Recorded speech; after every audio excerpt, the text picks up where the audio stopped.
Good morning. Welcome to our presentation. The theme for today is Komunikasi Politik. My name is Yulia Atmiani. The number is 2017112082. Yang A. Definisi komunikasi politik. Sosiologi menjelaskan komunikasi sebuah proses yang dilakukan oleh seseorang terhadap informasi, sikap perilaku orang lain yang berbentuk pengetahuan, pembicara, gerak-gerik, atau sikap perilaku dan perasaan sehingga seseorang membuat reaksi terhadap informasi, sikap, dan perilaku tersebut berdasarkan pada pengalaman yang pernah dialami. Bugin 2006. Sedangkan politik adalah pembicara atau lebih tepat kegiatan politik. Berpolitik adalah berbicara menurut Marx Rollins. Yang B. Unsur-unsur komunikasi politik. Dalam komunikasi politik terdapat 3 unsur, yaitu sumber suara, saluran atau media, dan penerima informasi atau audiens. Yang pertama, komunikator politik. Komunikator politik memainkan peran sosial utama, terutama dalam proses opini publik.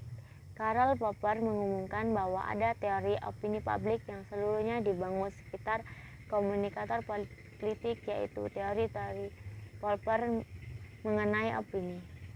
Ia menegaskan bahwa para pemimpin menciptakan opini publik karena berhasil membuat beberapa gagasan yang diterima meskipun awalnya ditolak.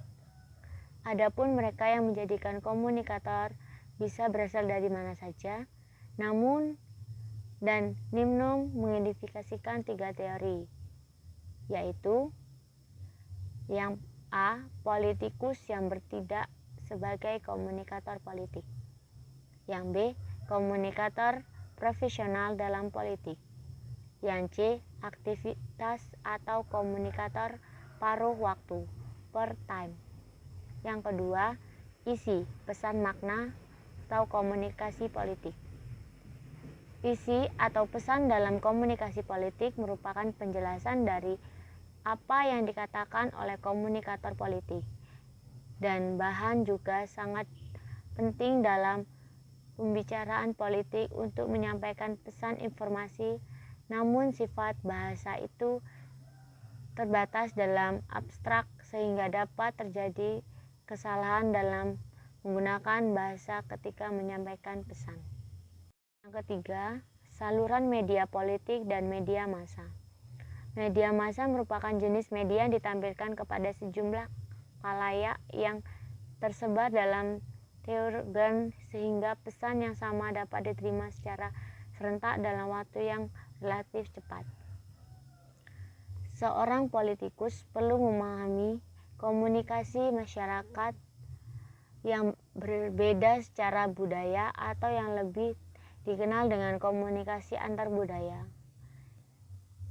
Kebaruan informasi bukanlah semata-mata informasi yang bermuatan matematis tentang perkembangan sesuatu, tetapi lebih padanya perubahan sikap melalui pengetahuan. Yang C. Perilaku dan perencanaan kampanye politik. Teori perilaku cukup membantu dalam memberikan pemahaman mengenai proses informasi. Adapun beberapa teori perilaku yang dikembangkan untuk memahami perilaku individu, kelompok, atau masyarakat luas, antara lain proses kognitif, merupakan studi yang berusaha mengaji pemrosesan informasi manusia berkaitan dengan faktor-faktor untuk berpikir, terutama terapan informasi dan perhatian atau persepsi, ingatan atau daya ingat, analisis dan organisasi tindakan yang merupakan hal yang mendahului sebuah tindakan. Yang kedua, cognitive problem solving. Konsep tentang rencana kognitif diperkenalkan oleh Miller dalam hubungan dengan daya ingat, sebuah rencana ekuivalen terhadap struktur kognitif yang menyediakan sebuah proses untuk mengangkat stimulus paradigma yang menunjukkan bahwa seseorang individu yang dikonfirmasikan dengan sebuah stimulus, informasi atau fenomena. Selain kognitif problem solving, perubahan perilaku pendengar dan penonton juga ditentukan oleh sikapnya. Adapun faktor penting yang mempengaruhi perubahan perilaku seseorang komunikator ketika melakukan kampanye adalah memori. Yang D. Tata perubahan perilaku. Yang pertama, peran persepsi dalam perubahan perilaku. Persepsi dipengaruhi oleh sejumlah faktor psikologis.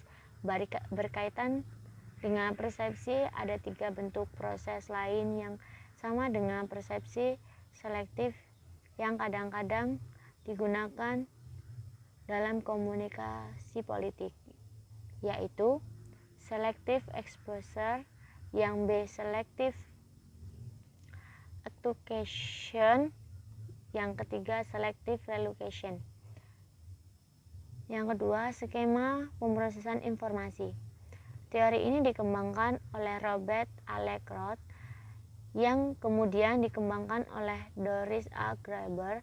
Teori ini menjelaskan bahwa suatu penerimaan pesan oleh seseorang berhubungan dengan proses integrasi dan selanjutnya proses penerimaan pesan oleh individu. Titik tolak untuk pemrosesan pesan adalah persepsi individu. Persepsi identifikasi sebagai proses yang digunakan untuk mengintegrasikan data-data sensoris. Yang ketiga, persuasi dan perubahan sikap. Salah satu bentuk komunikasi yang paling mendasar dalam persuasi menurut Danino 2004, persuasi adalah komunikasi yang bertujuan mengubah sikap atau kepentingan atau sebagai perubahan sikap akibat paparan informasi dari orang lain. Sikap mempunyai 3 komponen, yaitu komponen efektif, komponen kognitif, yang ketiga komponen perilaku. Untuk memahami sikap, penting sekali untuk memenuhi struktur sikap. Struktur sikap dibagi dalam interattitudinal dan interattitudinal. Teknik-teknik perubahan sikap. Nomor 1, pesan satu sisi dan 2 sisi.